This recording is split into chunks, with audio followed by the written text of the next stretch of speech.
नमस्कार। आप देख रहे हैं फोर्थ व्यूज और मैं उपेंद्र कश्यप। बात चित्तौड़गढ़ की। देश में चित्तौड़गढ़ किसको कहा जाता है, जहां राजपूतों की संख्या अधिक रहती है।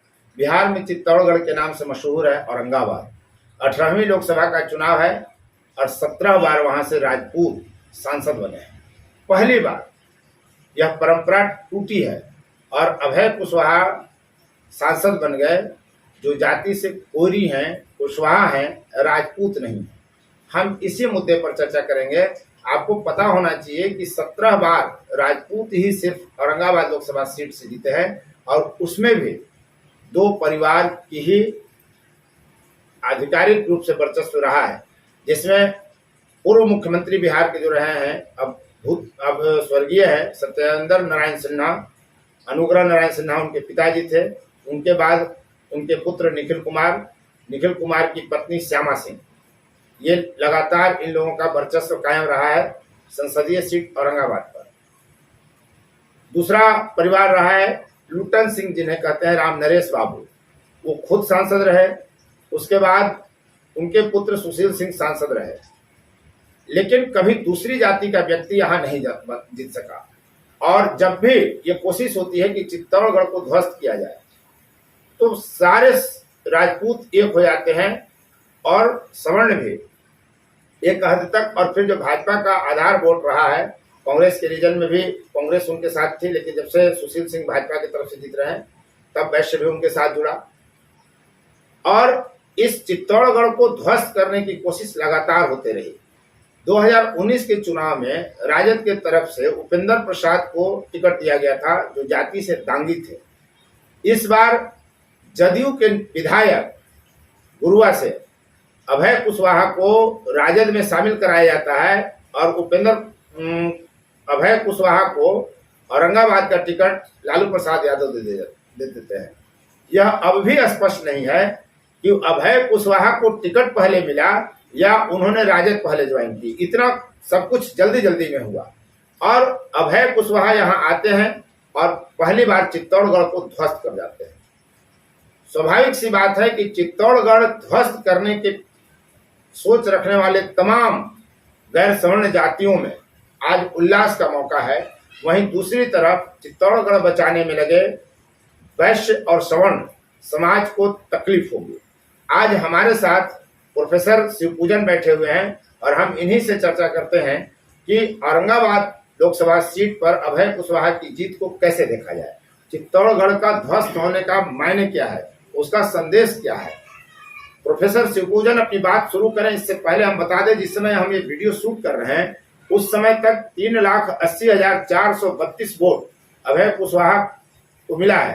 हालांकि उनका आधिकारिक नाम अभय कुमार सिन्हा है, लेकिन वो अभय कुशवाहा के नाम से जाने जाते हैं और वो राष्ट्रीय जनता दल के प्रत्याशी थे। उनके बाद सुशील कुमार सिंह, जो भारतीय जनता पार्टी के प्रत्याशी हैं, उनको 3,07,655 वोट मिला है। 72,777 वोट कम।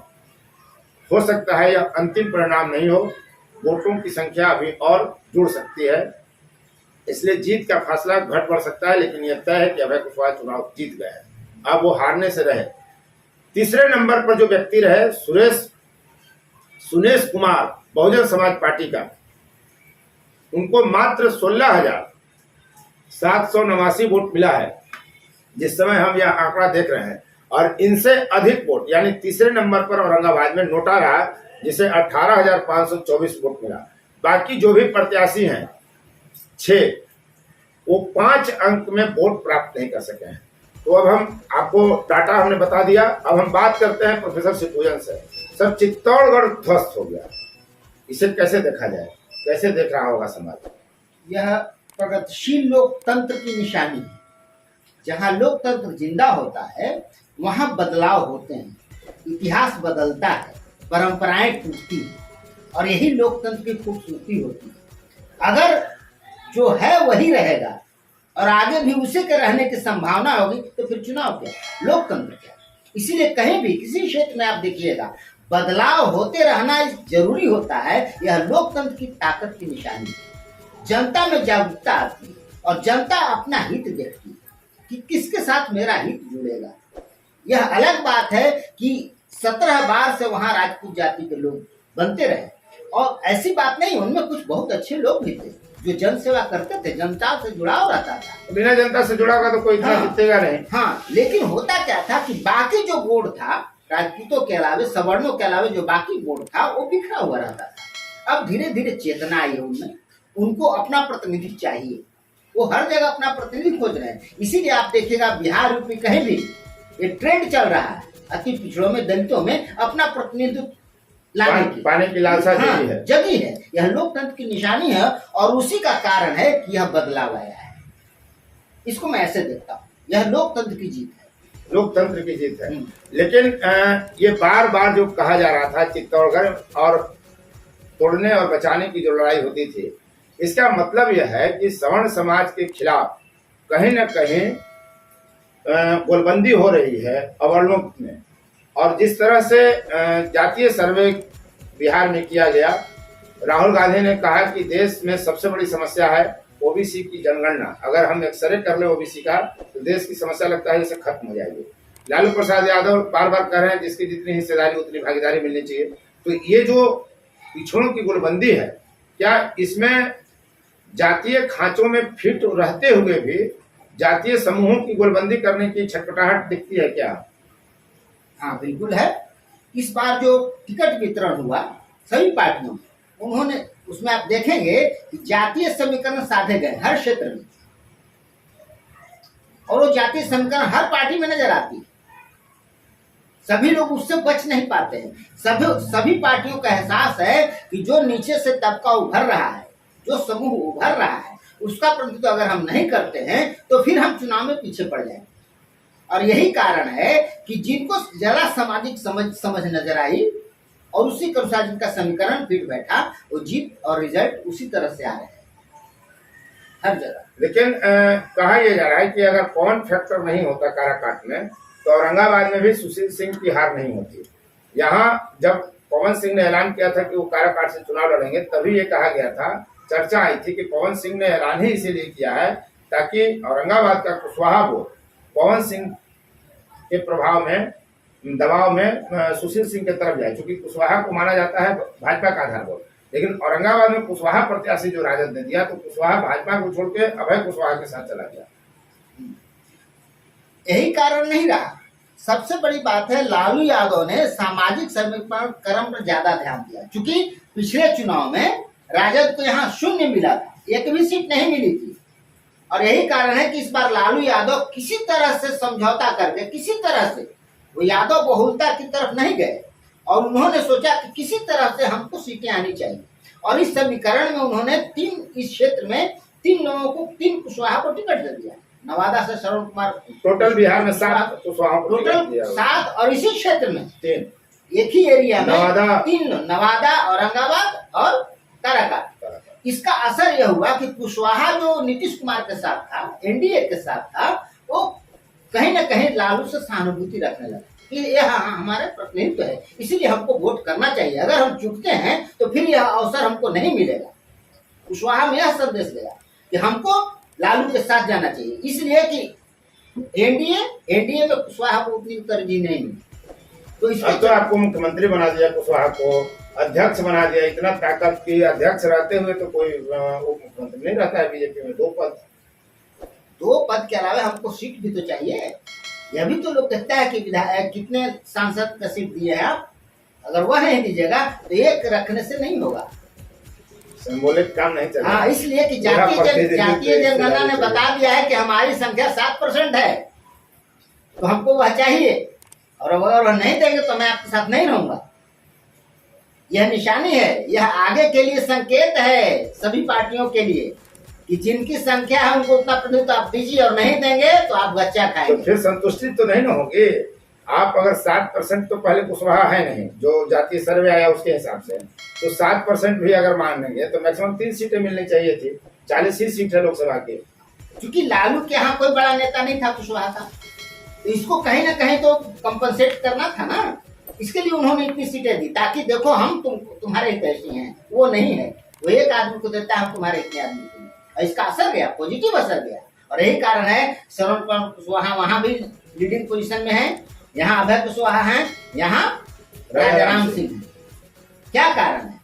यही कारण है कि कुशवाहाओं में वह जो नाराजगी थी लालू से नाराजगी थी। कुशवाहा कभी भी वोटर इधर नहीं था राजद का, लेकिन वो उस तरफ मुड़ा। हालांकि कुर्मी नहीं मुड़े, कुर्मी अभी भी नीतीश कुमार के साथ है, लेकिन कुशवाहा उधर गया। और इतना ही नहीं, चित्तौड़गढ़ की जो बात है, चूंकि लगातार राजपूत जाति से आते थे लोग, तो बाकी लोगों में था कि हमारा भी प्रतिनिधित्व होना चाहिए, परिवर्तन होना चाहिए। कहीं भी स्वाभाविक होता है, अगर एक ही जाति के लोग बार बार प्रतिनिधित्व चाहेंगे तो दूसरा भी समीकरण बनेगा हर जगह। तो अब इस चित्तौड़गढ़ के ध्वस्त होने को कैसे देखा जाए? अब यह अभय कुशवाहा पर निर्भर है कि इसको वो कैसे आगे बढ़ाते हैं। क्या ये समेट के रख पाएंगे गैर सवर्णों को? यही उनकी मेरिट होनी चाहिए। अब वो कितना आगे बढ़ पाते हैं इस पर, या तिर तुक्का चुनाव जितना साबित हो। और इतना ही नहीं, एक और बात होगी।